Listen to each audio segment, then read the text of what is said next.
Hello everybody.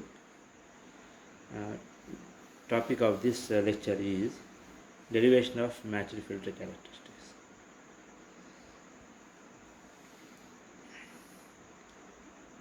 It will be proved that the frequency response function of a linear time invariant filter which maximizes the output peak signal to mean noise power ratio is we have seen this in the previous topic, which is h of f is equal to Ga into S conjugate of f into e power minus j2 pi ft1 when the input noise is stationary.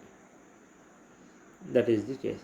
The ratio we wish to maximize is Rf is equal to mod S naught of t square by n. Okay, mod S naught of t square by n is the signal of our interest, where mod S naught of t maximum is equal to maximum value of the output signal voltage, and that n is mean noise power at the receiver output. Mean noise power at the receiver output. Now this we can write as S naught of t, we can write as mod integral minus infinity to infinity S of f into h of f e power j2 pi ft df. Why we should multiply S of f with the h of f is we wanted to know S naught of f, so that the area under the curves when both the curves are matching, when signal S of f is passed through a function of the matched filter h of f, then the common when you write one function over the other function, the output will be the multiplication of both the functions, that is the common area of the function. That is why we need to write S of f into h of f integral minus infinity to in a range integral minus infinity to infinity. So where see here, where S of f is the Fourier transform of the output signal, Fourier transform of the received signal. The mean output noise power is, see, mean power, how we will know, n is equal to n naught by 2 integral minus infinity to infinity h of f square mod h of f square df.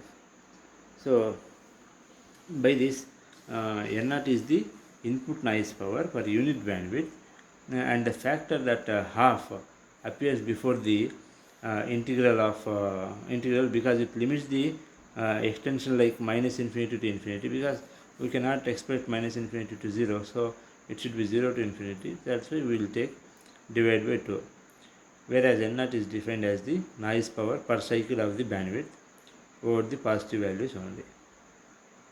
Now submit this equation, substitute this equation 8 and 9 in the previous equation, which is shown in the previous slide 7. Then what will we get? Rf is equal to integral minus infinity to infinity, this equation, S of f into h of f e power minus j2 pi f d1. That equation divided by this n. What we wrote? Mod S of f. In that equation we wrote mod S of f whole square by 2 by n. So we can write it like this. Now Squart's inequality states that p and q are the two complex functions. Then p conjugate of p dx integral p conjugate of p dx integral of q conjugate of q dx is greater than mod integral p conjugate q dx. So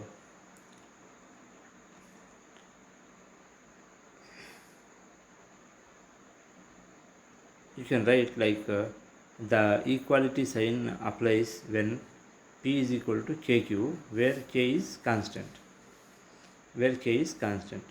Now p conjugate becomes S of f e power j2 pi f t1 and q is equal to h of f.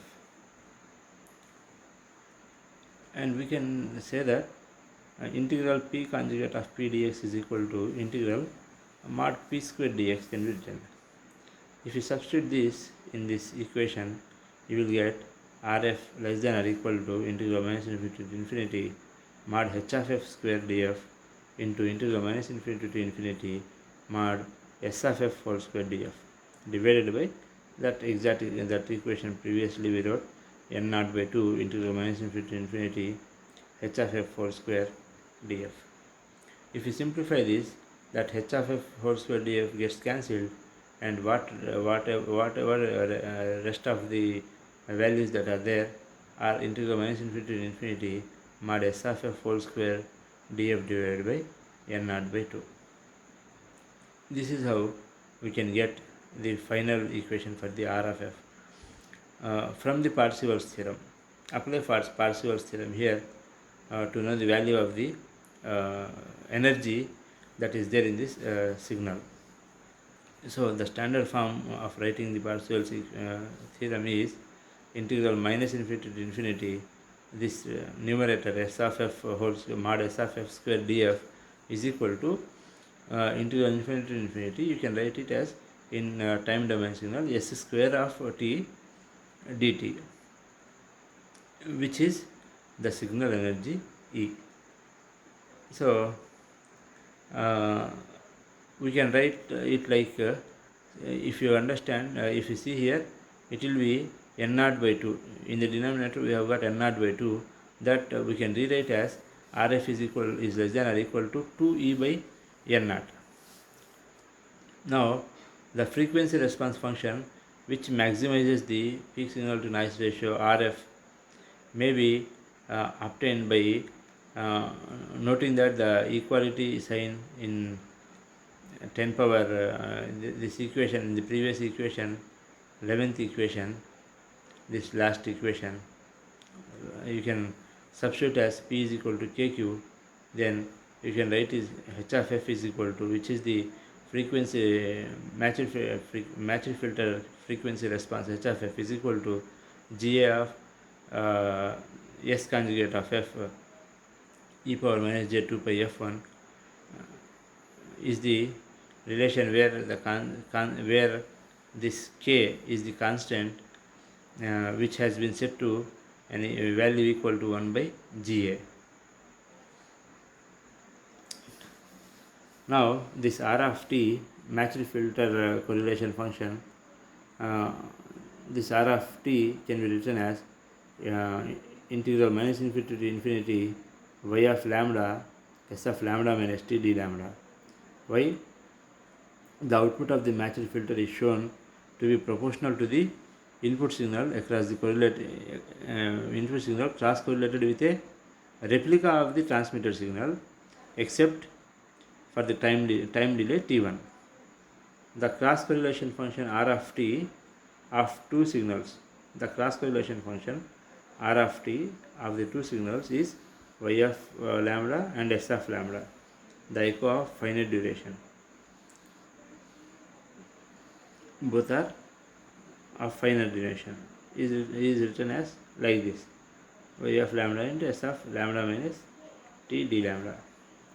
The output y naught of t of a filter with impulse response h of t, how we can write? This is very standard. Y of t is equal to s of t plus n of t. It can be written as y naught of t is equal to integral minus infinity to infinity y in of lambda into h of t minus lambda.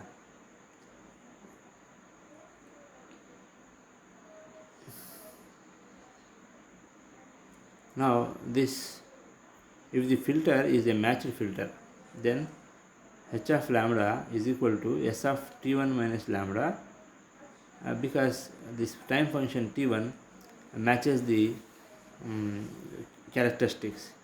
Now y naught of t can be written as integral minus infinity to infinity y in of lambda into, as we have stated in the previous equation, previous line, s of t1 minus t plus lambda d lambda, which is equal to r of t minus t1. Therefore, the matched filter forms a cross correlation between the received signal corrupted by the noise and a replica of the transmitted signal. This is how we can derive the filter characteristics of a matched filter. This is the last equation, which states that this matched filter forms a cross correlation between the received signal corrupted by noise. I hope you understood. Thank you.